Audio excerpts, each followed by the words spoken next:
a movie spin-off, a pink puffball of a character, and a prequel series. All that and more on the top 10 light novels in Japan coming right up.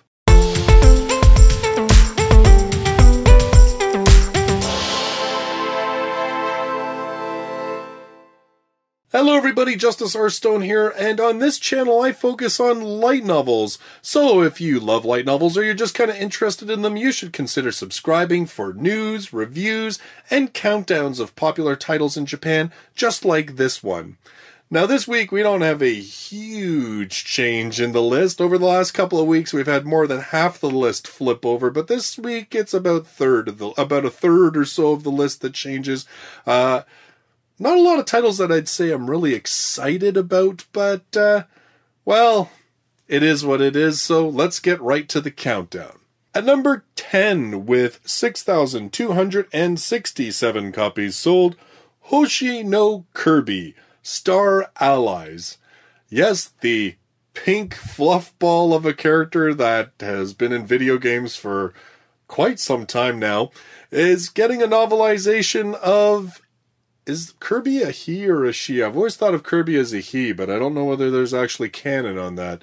But anyway, Kirby is getting a novelization of its latest game, which is coming out, I believe, on the Nintendo Switch. Now, there's kind of a backstory to this. Kirby actually had a anime series called Hoshi no Kirby that I believe I read somewhere lasted for over 100 episodes. So this isn't exactly out of nowhere that they're doing a novelization based on the storyline of an upcoming game. In fact, there have been other Kirby novels as well.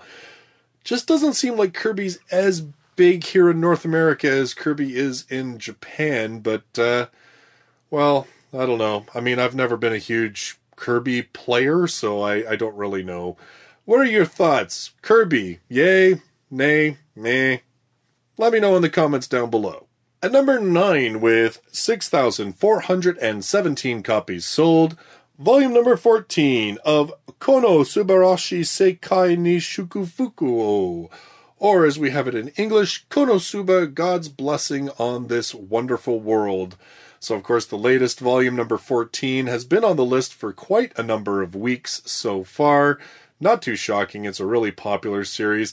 Of course, we have this one licensed in English. Volume 6 will be coming out soon. Volume 5 I've got on the shelf, probably going to read in about the next week or so. This one, a very comedic sort of deconstruction. Nah, it's not really a deconstruction. It's just poking a lot of fun at things in the whole isekai genre and taking things to ludicrous and hilarious extremes. We also have the manga of this one licensed in English, as well as the anime that covered the first, I think, 4 volumes. There was about 20 or so episodes. That streams on Crunchyroll. So in general, if you want to get your Konosuba fix, you can do that officially in English. At number 8, with 6,432 copies sold, Volume 3 of Kyuutei Shinken Monogatari. This one has no English license. In a country where the legend of the White Tiger remains, a good-looking priest from the royal court is ordered by the king to search for the Wonder Child, who is necessary to decide who will be the next high priest.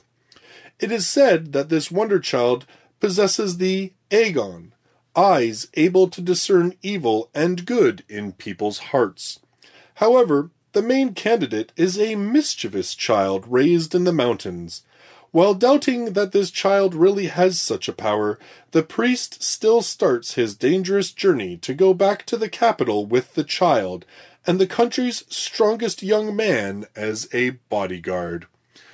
Kind of an interesting setup, this one. Obviously sort of a pure fantasy type series. Has a lot of that very sort of Asian fairy tale feel to it. I'd be interested in checking this one out, but again, no English license on this one. At number 7, with 6,861 copies sold, It's a brand new volume 1, and the title is one of those really long light novel titles that I am going to butcher all to heck, so if you want to have your own sort of reading of it, that'll be in the description. Hazure Waku no Joutai ijou skill. The saikyou ni natta orega subete o juurin surumade. Ooh, that's a mouthful. This one roughly translates to, I became the strongest with the failure frame, abnormal state skill, as I devastated everything. This one we have no English license for, obviously. It's a brand new series. A high school student that has lived as a mob character, Mimori Toka. During the school trip, Toka and his classmates are summoned to another world. According to the summoning goddess, summoning so many best ranks like S rank and superior ranks like A rank heroes like this is very unusual. However, Toka was the only one with the lowest rank. He was an E rank hero. The status is overwhelmingly low when compared to his classmates. Moreover, Toka's peculiar skill is supposed to be an absolute failure. Abnormal state skill. And thus, the former mob character and abandoned hero will absolutely become the strongest devil as he advances and strikes back. Now, I don't know, that, like, this just reeks of Arifureta to me. You know, same kind of thing, but I'm not too sure what they mean by mob character. I don't know if that means, like, he's, like, been sort of this teenage thug gangster type kid, like, whether he's been in a gang or, you know, like, that kind of thing, or whether they mean that he plays some kind of, like, online MMO or something where he plays a mobster. I don't know. I guess either could be interesting, but in any case, the one thing that I'm kind of curious about this translation, though, is that it says, like, become the strongest devil as he advances and strikes back.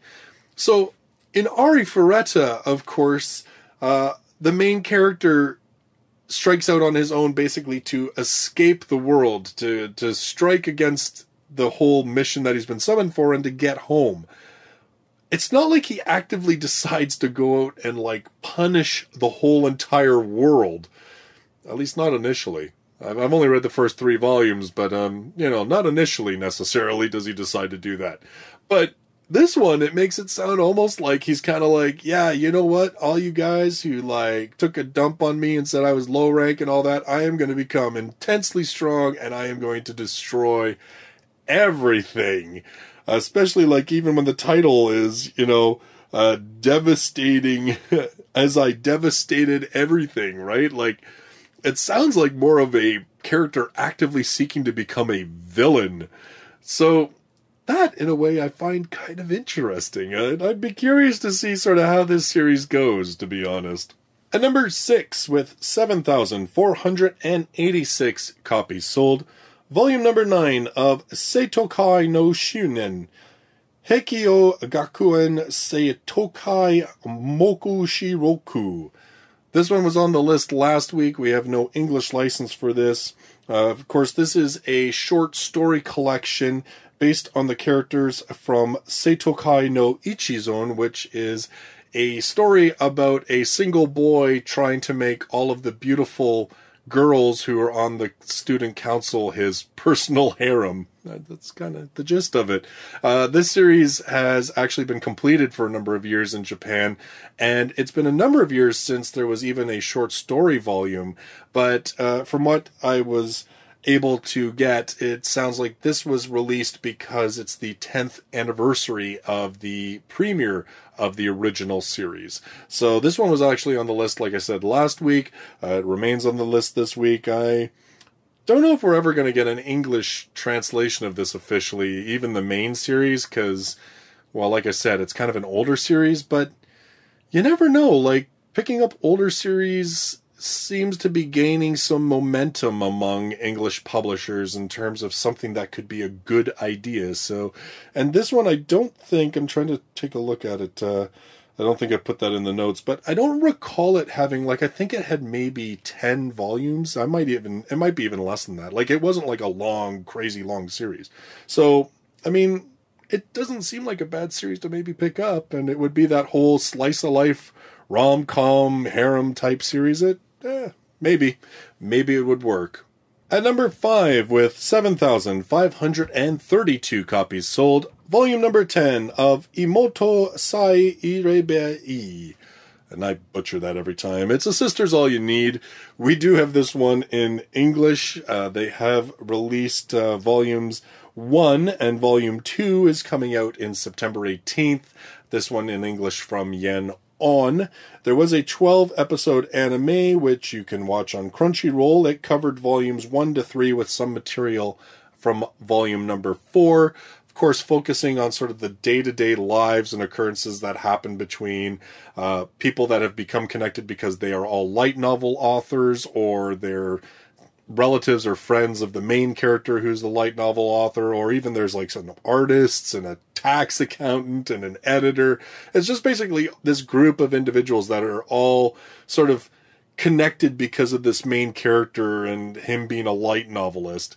It trolls with some of the extremes that it does, because he has this obsession with little sisters that he pushes to some pretty horrible extremes, but it's at least nice because the people around him call him out on it in the same way that probably I as a reader would want to do if I read something like that legitimately. So it was actually kind of surprising. I really wasn't sure whether I would enjoy the first volume, but I did find that while some of it was just kind of like a bit eye-rolling, there were still some parts that were kind of funny. There were some parts that, as a writer, I actually kind of related to, because there were moments of characters having some fairly decent and interesting insight into themselves. And so in a way, it was kind of a surprising series. I must admit, before I read the book, all I had seen was the very opening scene, which is a huge troll. And if you've seen the first, like, couple minutes of the anime, maybe you turned it off at that point. I wouldn't blame you, but yeah, that is really it's a huge troll. It gets completely taken apart after that, and thankfully that's not the direction that things go.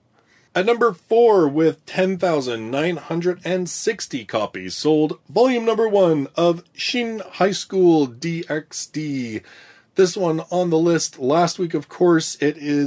This one we were talking about a bit in the comments and stuff. So there seems to be 2 different schools of thought on what Shin High School DxD is. So basically, High School DxD got up to volume number 25, so ended, but it didn't, because Shin High School DxD is basically a direct continuation. And there's been a couple of different stories online about this. One is that the author basically said he was going to restart the numbering because his publisher was pestering him to stop having High School DxD get so high numerically. Other people have stated that Shin High School DxD was restarted so that the author could make it even racier, so that High School DxD would have sort of its recommended age rating, and then this one would then kind of up the ante on that a bit. And then yet another theory was that the author was actually going to make Shin High School DxD more serious and kind of eliminate some of the comedy and ecchi elements, and that it was going to be a bit more hardcore, like story driven light novels. So there's all sorts of kind of rumors and ideas floating around, and because it just came out about a week ago, there's not a lot of concrete information at this point.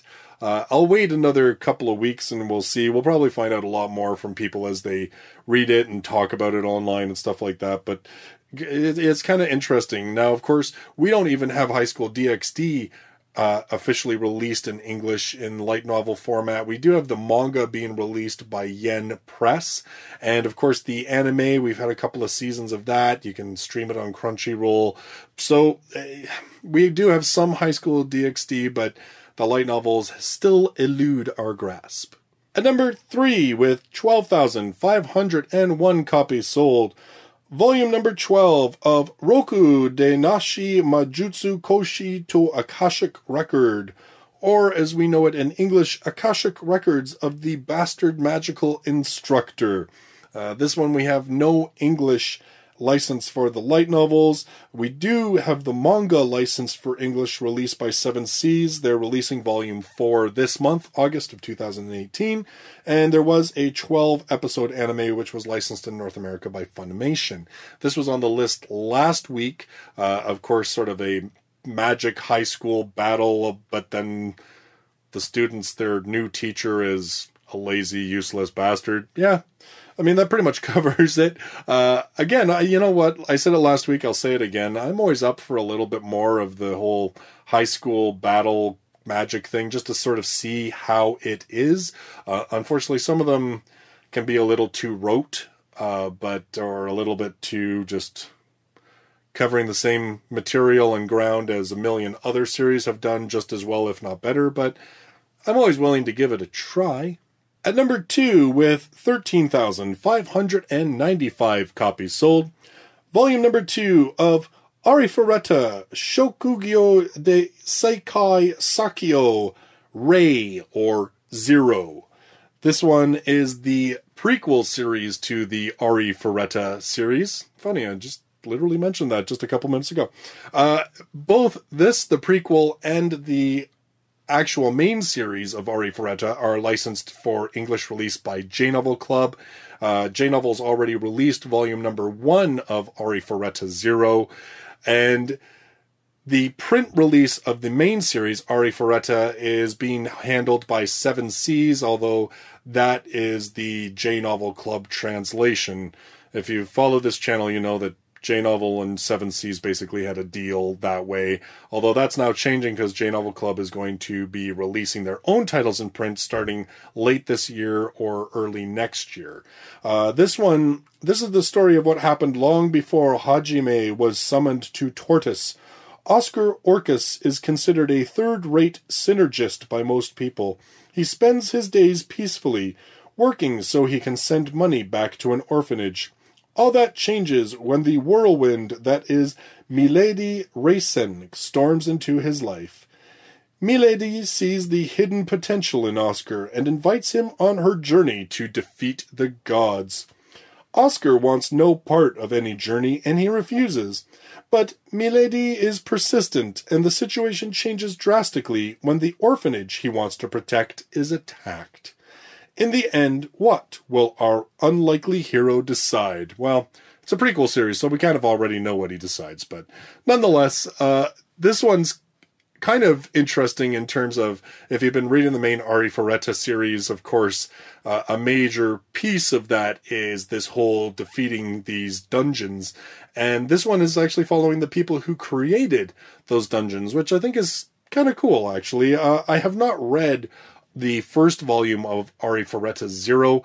What are your thoughts? I'm sure that some of you have obviously read it. Arifureta is a fairly popular series. What are your thoughts on it? I mean, no spoilers, because I may actually pick it up at some point, but is it good? Is it worth reading? Is it interesting? Does it seem like just a money grab because it's the Arifureta name? Let me know in the comments down below. Finally, at number 1, with 23,608 copies sold, it is Mirai no Mirai. Yes, in fact, the film adaptation of this film is still at number 1. It was at number 1 last week. Now, again, this is a little bit of a fudge because there are 2 volumes of Mirai no Mirai, which are essentially, as I understand it, the exact same text. It's just that their market and package is a little bit different. But nonetheless, instead of having Mirai no Mirai show up twice in the list, it's just combined to be number one. It was number one regardless, because the one volume had sold the most copies, over 15,000 copies anyway, so it doesn't change the ranking that it was going to be in any case. This one, of course, is this a film about a young boy who's having trouble dealing with the fact that he now has this new infant sister, and then meets a future version of his sister, and they have adventures together. This one is by the same director as The Girl Who Leapt Through Time, The Boy and the Beast. This light novel has been licensed by Yen On and will be probably coming out sometime next year. They had previously licensed The Boy and the Beast's light novel adaptation, so really not all that surprising. And again, like, what's kind of cool about this, well, I don't know if it's cool, but it's worth noting, is that the light novel has continued to have extremely strong sales, even though the movie itself has been open for over a week. It opened on July 20th, and this list covers up till July 29th.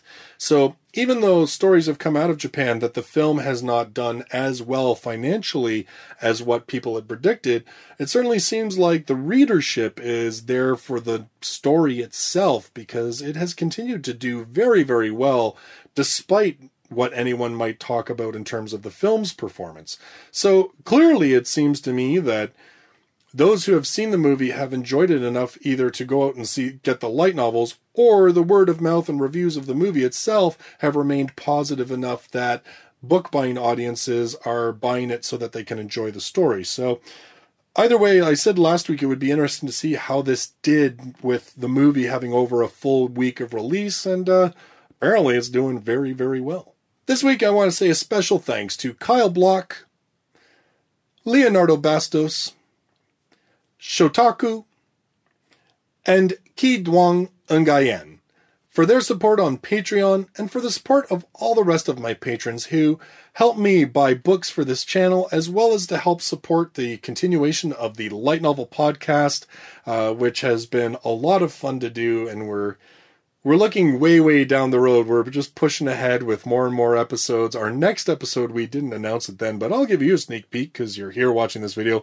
We're actually going to be talking about, is it wrong to try to pick up girls in a dungeon, Danmachi. We're going to be covering just the first 3 volumes of that one, because it's obviously a huge series. I just reviewed volume number 11, which was awesome. If you haven't picked up Danmachi, you definitely should do yourself a favor and check it out. It is by far one of the best fantasy light novels that we currently have being published. So those are your top 10 best-selling light novels in Japan for July 23rd to the 29th of 2018. Like I said, not a huge shift of titles on the list this week, but, well, I've been just kind of taking a look at what's coming up in the next month during August, and I think there's going to be some big shifts on this list very soon. Again, I'm very curious to see how Mirai no Mirai will be on the list next week. It's had weeks of very, very strong sales, and as I said, even with the movie having been out for over a week, it still continues to dominate. So it'll be interesting to see what happens next week, just to see how much the sort of hype dies down around that one. So if you're brand new to the channel and you love light novels, you should subscribe. I do this countdown every week, as well as 2 to 3 reviews, news, and the Light Novel Podcast is posted on this channel as well. Thank you so much for joining me in this video. I look forward to seeing you in the next one. Till then, bye-bye for now.